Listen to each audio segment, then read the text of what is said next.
Hey guys, it's Jason with Keeping It Mobile.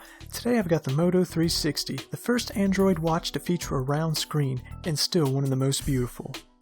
The Gorilla Glass 3 screen reaches almost edge to edge with a very slim metal bezel. I recommend a screen protector because it's very easy to bump your watch into door jambs, counters, or your car, especially before you get used to wearing it. After that, it'll pain you every time you look down at that scratched up screen. The microphone is on the left side, and the crown is on the right. Motorola uses a thick, high-quality Horween leather band. While it looks a bit worn here, I've had mine for almost 10 months now, and when it's on, you don't even really notice. When it comes to Android watches, the software is all pretty much the same. Beyond custom watch faces and a few add-on apps, manufacturers have to leave Android Wear stock. This means there isn't much difference between the watches, and manufacturers have to differentiate themselves with design and materials used. Motorola certainly delivered here, giving us a premium designed watch we actually want to wear and doesn't look like an updated version of the calculator watch. With the one glaring exception of the flat tire, where the display drivers and ambient light sensor are housed. Some people hate it, some like me can overlook it, but no one likes it. Now it is IP67 rated, meaning it's water and dust resistant. But that does not mean it's waterproof. Do not, I repeat, do not wear this in the shower or the pool. You will kill your watch and be very, very sad. It should be fine though for any splashback in the sink or in the rain. While mostly glass, metal, and leather, the back of the Moto 360 is actually plastic. Several users have cracked the plastic back, with some having no trouble getting replacements and others being refused. I've not had mine crack on me, and I wear it fairly snug, but I also tend to baby my gadgets. Not content with just giving you a beautiful timepiece, they also include a wireless Qi charging dock, just as beautiful. However, you can see I've dropped mine and sadly put a few nicks in it. When you put the watch on, it turns into a little bedside clock. Some users have reported the image getting stuck on the screen though. I choose not to risk it and double tap the crown to put mine in theater mode each night when I charge. It's really nice that they use a standard like Qi charging, so you can charge it on any Qi compatible charger. One of the included Motorola watch faces helps you keep track of your appointments. It uses your calendar data to show you at what times you have appointments throughout your day, on the two rings inside of the face. From the face, you can swipe down to get a quick look at your battery level or to change your notification profiles. Swipe to the left to find theater mode, for those times when you don't want it lighting up unless you press the crown, as well as brightness boost and settings. From here you can change your watch face, enable, disable wrist gestures, manage your Wi-Fi and Bluetooth settings, turn ambient mode on or off, set up a screen lock, restart, or just power off your watch.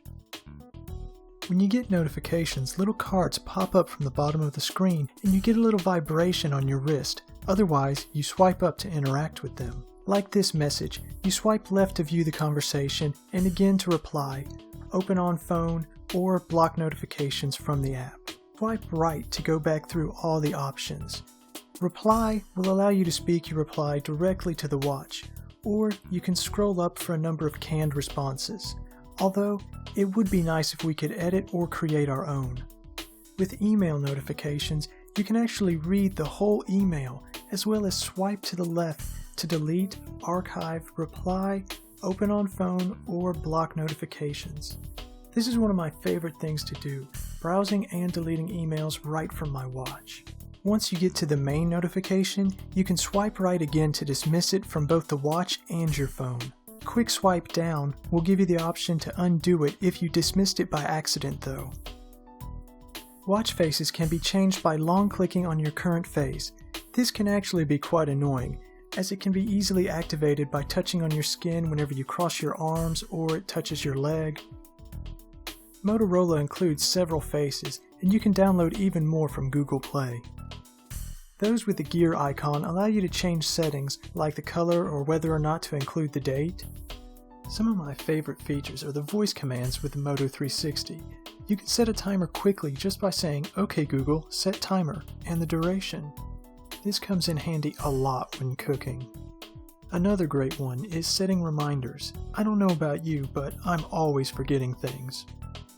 With so much going on in our hectic lives, it's easy to lose track of time, and this is a quick, easy way to make sure I get everything done for the day. This is definitely one of the most valuable reasons for me to have an Android watch. Last but not least is setting an alarm, and I don't find this one all that useful, since my watch is on the charging dock while I sleep. That means you won't feel any vibration and there is no speaker. It's possible you might hear the watch vibrating in the dock, but I wouldn't want to rely on this. If you don't feel like speaking the commands, you also have the ability to set the alarm through the app launcher, as well as timers and of course the stopwatch. There is no way to do reminders though. That is a voice-only command, but you can set them through Google Now on your phone. Speaking of Google Now, it's so great to have all that power on your wrist. Whether you want a quick look at the weather, want to know who directed a movie, have it translate a word, or convert some measurements for you. All you have to do is say the magic words, "Okay Google," and ask your question, and for the most part it'll give you the answer. If not, it presents you with a Google search result, which you can open up on your phone. You can even ask it for sports scores or when the next time your team is playing. All of this and without even taking your phone out of your pocket. Wrist gestures have to be my favorite addition from the 5.1.1 update. Now, you no longer need to have your hand free to scroll through your notifications. One particular gripe I had was trying to check the time and the cards being in the way. It can be especially annoying when your other hand isn't free. This takes care of all of that with just a flick of your wrist.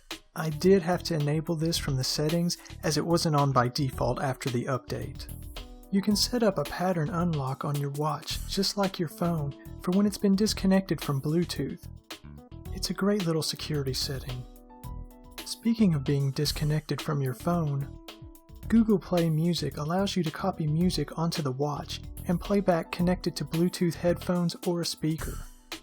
When you play music, it'll show the album artwork and you have controls such as play, pause, and if you swipe over, you'll get the volume and also be able to change the tracks. However, transferring songs and music playback eats through the battery very quickly. Just because your watch can do it doesn't mean you should. At least not if you don't plan on being near a charger very soon. This also works for controlling music playback from your phone as well, when it's connected to a Bluetooth speaker or headphones. As with notifications, phone calls also show up on your wrist, and you can easily swipe to the right to reject the call or to the left to answer. The big problem being you cannot actually take the phone call on your wrist, nor does it put your phone into speaker mode when you answer using your watch. So you better have it close. Still, it's nice to see who is calling you and whether or not you want to grab the phone and talk to them. If you've ever misplaced your phone, then you're really going to like this feature. You can use your watch to make your phone ring to help you locate it. It's a great little feature to have built in. While Google Fit works with the pedometer and heart rate sensor, Motorola has their own apps and they are designed much better. They not only look better, but are also more functional and easier to use, giving you your daily and weekly stats and allowing you to click on the different days. It would be even better if they let you access your stats from the app on your phone or a website. However, they do not do that, but they will send you a weekly email with graphs and your stats.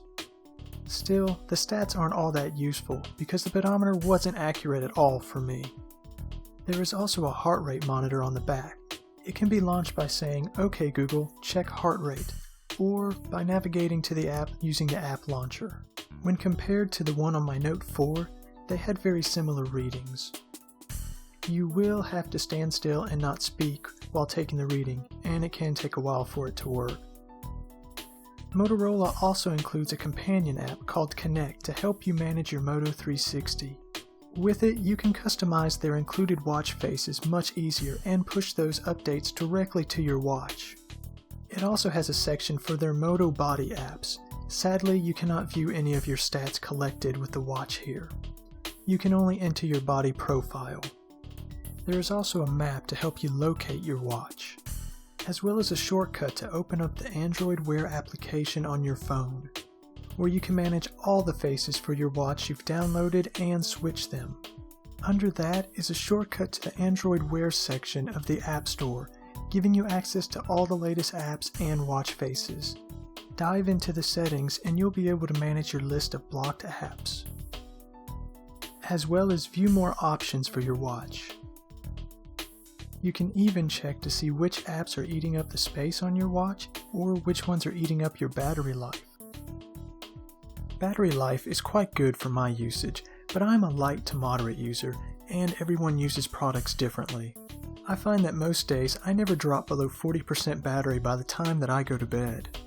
However, there have been about 12 days since I've owned it, which for some unknown and unexplained reason, it's drained completely in about 4 to 6 hours. These have been anomalies though.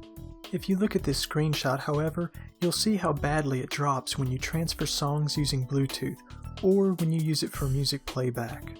Overall, the Moto 360 isn't the perfect watch, but it's certainly one of the best looking.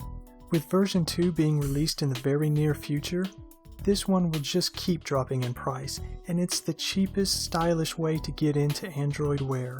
I personally love mine, and can't see myself without a smartwatch after using one. Thanks for watching, guys.